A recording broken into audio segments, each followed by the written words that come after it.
চলমান শিক্ষা ব্যবস্থা যে শিক্ষক সংকট এবং শিক্ষা ভবন থেকে শুরু করে শিক্ষা মন্ত্রণালয়ের বিভিন্ন জায়গায় যে জটিলতা এবং শিক্ষা ব্যবস্থার দৈন্যতা নিরসনের তাদের যে উদাসীনতা তার একটি বাস্তব চিত্র তুলে আমাদের এই আজকের সংবাদ সম্মেলনটি করা হচ্ছে। এই মুহূর্তে আমরা আপনাদের মাধ্যমে বাংলাদেশের একটি ভৌতিক এবং একই সাথে প্রহসনমূলক নিয়োগ প্রক্রিয়ার চিত্র তুলে ধরতে চাই। 22শে অক্টোবর 2020 সালের মাধ্যমিক ও উচ্চশিক্ষা অধিদপ্তরের অধীনে 28 ক্যাটাগরি 4032 জনের জনবল নিয়োগের একটি বিজ্ঞপ্তি প্রকাশিত হয়। 2021 সালের আগস্ট মাসে এর লিখিত পরীক্ষা সম্পন্ন হয়। একই স্মারকে নিয়োগ বিজ্ঞপ্তি হওয়া সত্ত্বেও প্রদর্শক, গবেষণা সহকারী কলেজ, সহকারী গ্রন্থাগারিক কাম ক্যাটালগার, ল্যাবরেটরি সহকারীতে 610টি পদ বাদে অন্যান্য পদগুলোতে চূড়ান্ত ফলাফলের মাধ্যমে প্রার্থীরা যোগদান করে প্রায় 1.5 বছর তারা চাকরি করতেছে। কিন্তু দুর্ভাগ্যজনকভাবে প্রদর্শক, গবেষণা সহকারী কলেজ, সহকারী গ্রন্থাগারিক কাম ক্যাটালগার, ল্যাবরেটরি সহকারীতে 610টি পদের লিখিত পরীক্ষার ফলাফল বিজ্ঞপ্তি প্রকাশের 4 বছর অর্থাৎ 2024 সালের 24শে ফেব্রুয়ারি প্রকাশিত হয়, 24শে এপ্রিল প্রকাশিত হয়। 2024 সালের 4 মে থেকে মৌখিক পরীক্ষা শুরু হয়ে 6 জুন সকল পরীক্ষা পদের ভাইবা সম্পন্ন হয়। সেখানে 6000-এরও অধিক প্রার্থী ভাইবাতে অংশগ্রহণ করে। বিভিন্ন ক্যাটাগরির 4032টি পদের নিয়োগ বিজ্ঞপ্তির বিভিন্ন ক্যাটাগরি 3422 জনের চূড়ান্ত নিয়োগ প্রক্রিয়া সম্পন্ন হয়ে তাদের যোগদানের 1.5 বছর পূর্ণ হলেও একই সার্কুলারের ও একই স্মারক নাম্বারের প্রদর্শক, গবেষণা সহকারী কলেজ, সহকারী গ্রন্থাগারিক কাম ক্যাটালগার, ল্যাবরেটরি সহকারী 610টি পদের চূড়ান্ত ফলাফল এই 5 বছরেও আলোর মুখ দেখেনি। ভাইবা শেষ হয়েছে 1 বছর। 5ই আগস্ট দেশের সামগ্রিক প্রেক্ষাপট পরিবর্তন হলে ডিজি, মাউসি এবং পরিচালক প্রশাসন নিয়োগ না হওয়ায় ভাইবার রেজাল্ট নিয়ে একটি দীর্ঘসূত্রিতা তৈরি হয়। রেজাল্ট প্রকাশের জন্য প্রার্থীদের নানাবিধ প্রচেষ্টা অব্যাহত থাকে এবং ডিজি নিয়োগ হওয়ার পর মাউসির নিয়োগকৃত ডিজি এবং পরিচালক প্রশাসন আমাদেরকে জানায় যে ডিজি নিয়োগ হওয়ার 2 দিনের ভিতর আমরা রেজাল্ট দিতে পারবো।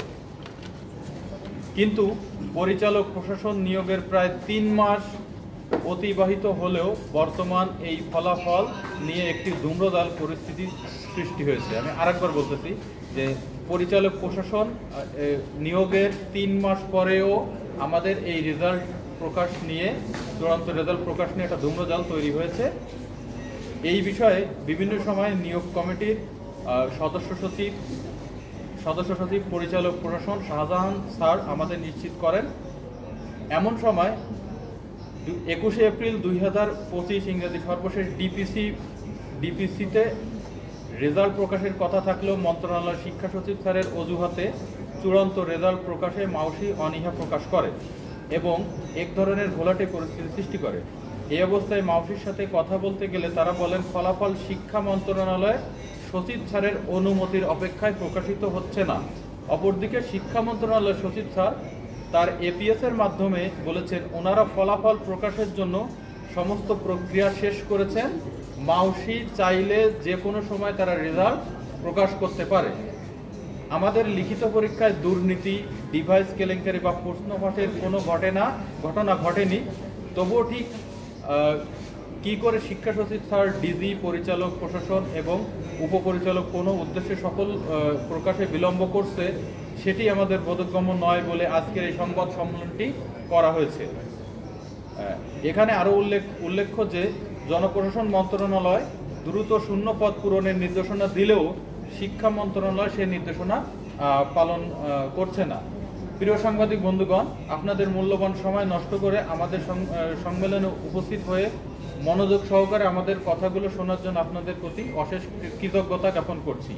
আপনাদের লেখনীর মাধ্যমে আমাদের এই চূড়ান্ত রেজাল্টটা যাতে দ্রুতই প্রকাশিত হয় সেই ব্যাপারে আপনারা পজিটিভলি লেখালেখি করবেন এবং আমরাও আমাদের গার্জিয়ান, আমাদের কর্তৃপক্ষ, মাউসি এবং শিক্ষা মন্ত্রণালয়ের কর্তৃপক্ষ তাদের কাছে আমরা অনুনয় করে বলতে চাই যে আমাদের এই 5টা বছর হয়ে গেছে, আমরা খুবই ক্লান্ত এবং অনেক দুঃখিত। আমরা সবাই বেকার, আমাদের আসলে মানে করার কিছু নেই। তো এই রেজাল্টটা যদি আমাদের পজিটিভ হয় তাহলে ভালো, যদি আমাদের চাকরি নাও হয় তাও ভালো। আমরা শুধু একটা কথা বলতে চাই যে অনুগ্রহপূর্বক আপনারা আমাদের গার্জিয়ান অতি দ্রুত আমাদের এই 4টা পদে নিয়োগের চূড়ান্ত ফলাফল দ্রুতই প্রকাশ করেন। যদি আপনাদের চাকরি না হয় তাহলে আপনাদের জীবনটা কোন দিকে থাকতে হবে? তখন আমি হচ্ছে আপনাদের প্রশ্নোত্তর পর্বে পড়ে যাচ্ছে আপনাদের দাবিগুলো আরেকবার যদি সংক্ষিপ্ত করে বলতেন। যে কয়টা দাবি আছে আমাদের দেখেই বলবেন দাবিগুলো যদি একটু আপনারা জানেন আমরা দীর্ঘদিন ধরে মাউসি এবং শিক্ষা মন্ত্রণালয়ে আমাদের চূড়ান্ত ফলাফলের জন্য ঘোরাঘুরি করছি। এই মুহূর্তে আবার বলবো, হ্যাঁ আপনাদের দাবিগুলো জাস্ট একটু বলুন। আপনারা জানেন আমরা দীর্ঘদিন ধরে মাউসির পদক্ষেপ সহ 4টা পদের চূড়ান্ত ফলাফলের জন্য দীর্ঘদিন ঘোরাঘুরি করছি এবং অপেক্ষা করে আছি। এই মুহূর্তে শিক্ষা মন্ত্রণালয় এবং মাউসির কাছে আমাদের একটাই দাবি, দ্রুত সময়ের মধ্যে আমাদের চূড়ান্ত ফলাফল প্রকাশ করা হোক। আমরা আজকে সাংবাদিক সম্মেলনের মাধ্যমে আপনাদেরকে জানাতে চাই, আজকের মধ্যে আমাদের চূড়ান্ত ফলাফল প্রকাশিত না হলে অথবা দৃশ্যমান কোনো পদক্ষেপ না পেলে আমরা মাউসির সামনে এবং শিক্ষা মন্ত্রণালয়ের সামনে কঠোর কর্মসূচি দিতে বাধ্য হব। আমরা দেখছি যে কিছু প্রহসনমূলক নিয়োগের চিত্র আপনারা তুলে ধরছেন, ওইটা যদি আরেকবার একটু করতেন। আপনাদের যে লিখিত আমাদের আরেকটা দাবি হচ্ছে আমরা রেজাল্টটা বের করে এবং অথবা শিক্ষক আমাদের এই নিয়োগ বিজ্ঞপ্তি যা প্রকাশ হয়েছিল 2020 সালে, এর ভাইভা শেষ হয়েছে 2024 সালের জুন মাসে। এখন এই দীর্ঘ 5 বছর আমরা অপেক্ষায় ছিলাম যেন এটা আমাদের মীমাংসা হয়ে যায়, রেজাল্টটা যেন দেয়। আমরা কিন্তু তাদের কাছে চাকরি চাচ্ছি না, আমরা চাচ্ছি যাতে তারা রেজাল্টটা প্রকাশ করুক। এখন আমাদের চাকরির মধ্যে কোনো ধরনের কোনো দুর্নীতি হয় নাই, কোনো প্রশ্ন ফাঁস হয় নাই, কোনো ডিভাইস হয় নাই, ডিভাইসের ব্যবহার হয় নাই, কেউ প্রক্সিও দিতে আসেনি, কোনো ধরনের কোনো দুর্নীতি হয় নাই। আমরা এর মধ্যে দেখেছি যে প্রাইমারির 2018 সালে আমার যতটুকু মনে আছে সেখানে প্রশ্ন ফাঁস হয়েছিল, কিন্তু সেই পরীক্ষার রেজাল্টটা কিন্তু তারা দিচ্ছে। আমাদের এই মাউসির যে প্রদর্শক সহ অন্যান্য 28টা ক্যাটাগরির যে সার্কুলারটা ছিল, এটার মধ্যে কোনো ধরনের কোনো দুর্নীতি হয়নি।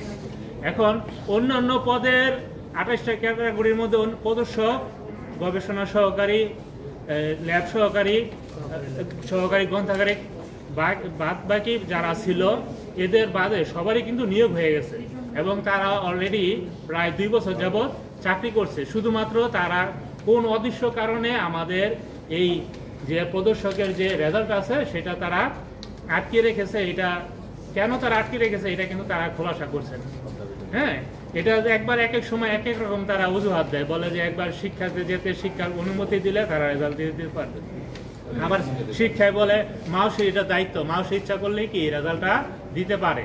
এখন এটা তারা আমাদের নিয়ে এক ধরনের একটা তামাশার মতো পরিবেশ সৃষ্টি করছে। আমরা তাদের কাছে বিনীত অনুরোধ করব, আমরা তাদের সন্তান সমতুল্য, আমরা চাই তারা যেন আমাদের এই রেজাল্টটা দ্রুত প্রকাশ করে। তারা ইচ্ছা করলে আজকেও রেজাল্ট দিয়ে দিতে পারে, সমস্ত কিছু প্রস্তুত করা আছে। এখন আসলে প্রত্যেকটা পরিবারই স্বপ্ন দেখে তার সন্তান পড়াশোনা করে তার পরিবারকে আর্থিক সহায়তা করুক। প্রত্যেক বাবা মার একটা স্বপ্ন থাকে, কিন্তু আমাদের পরিবারও কিন্তু সেই স্বপ্ন নিয়ে আমাদের পিছনে পড়াশোনার পিছনে অর্থ ব্যয় করছে। সমাজ আমাদের দিকে তাকিয়ে থাকে যে তোমরা পড়াশোনা করে কিছুই করতে পারছো না। আমরা আসলে সর্বক্ষেত্রে কিন্তু নিগৃহীত। এখানে মাউসিতে আসলে ডিজি স্যার আমাদের সাথে দেখা করে না। হ্যাঁ, আমরা যেমন একটা মস্ত বড় একটা অপরাধ করছি, আমরা মাউসিতে আসলে উনি আমাদের সাথে দেখাই করতে চান। কেন করে না এই প্রশ্নটা আপনি ওনারে করবেন। ওনার কোন দুর্বলতা এখানে? উনি তো তার ফেসবুক ভেরিফাইড পেজে উনি পোস্ট করছেন যে 11 এপ্রিল যে আমি দ্রুত সময়ের মধ্যে কি রেজাল্ট সে রেজাল্ট প্রকাশ করবে, উনি এটা বলছেন। কিন্তু এখন উনি কেন করতেছেন না এটা উনি একমাত্র জানেন। সাংবাদিক বন্ধুগণ, আমাদের লাস্টে যে একটা দাবি ছিল, হ্যাঁ, সেটা হচ্ছে যে আমাদের এই 4032 জন নিয়োগ প্রার্থীদের মধ্যে 3422 জনের নিয়োগ অটোমেটিক্যালি তাদের হয়ে গেছে। একই সার্কুলারের 28টা ক্যাটাগরির নিয়োগ যেহেতু হয়েছে, তারা 1.5 বছর ধরে চাকরি করতেছে। আমরা 4 ক্যাটাগরির 610 জন শুধু বঞ্চিত আছি। তো আমরা একটাই আমাদের দাবি যে আমাদের রেজাল্টটা দ্রুত পাবলিশ হোক, আমাদের আর কোনো দাবি নেই। আমাদের একটাই দাবি যে আমাদের দ্রুত রেজাল্টটা দেওয়া হোক। তারা আমাদের গার্জিয়ান, আমাদের দ্রুত আমাদের এই সমূহ বেকারত্বের কথা চিন্তা করে শুধু আমাদের রেজাল্টটা দেওয়া হোক, এটা। ধন্যবাদ। আচ্ছা, আপনাদের পরবর্তী কর্মসূচি কি? আপনাদের পরবর্তী কর্মসূচি কি? আমাদের এখানে আসলে আমরা 7000 প্লাস জি, আমি প্রশ্নটা রেখেছিলাম আপনাদের পরবর্তী কর্মসূচি কি? হ্যাঁ, সেটাই বলতে চাই। এখন আমাদের আজকে আমরা সংবাদ সম্মেলন করলাম, এখন আমরা শিক্ষা মন্ত্রণালয়ে যাব। আমরা শিক্ষা সচিব স্যার এবং উপদেষ্টা স্যারের সাথে দেখা করব এবং তাকে বলবো যেন আমাদের রেজাল্টটা আজকেই যেন প্রকাশ করে। ধন্যবাদ। ধন্যবাদ। Thank you.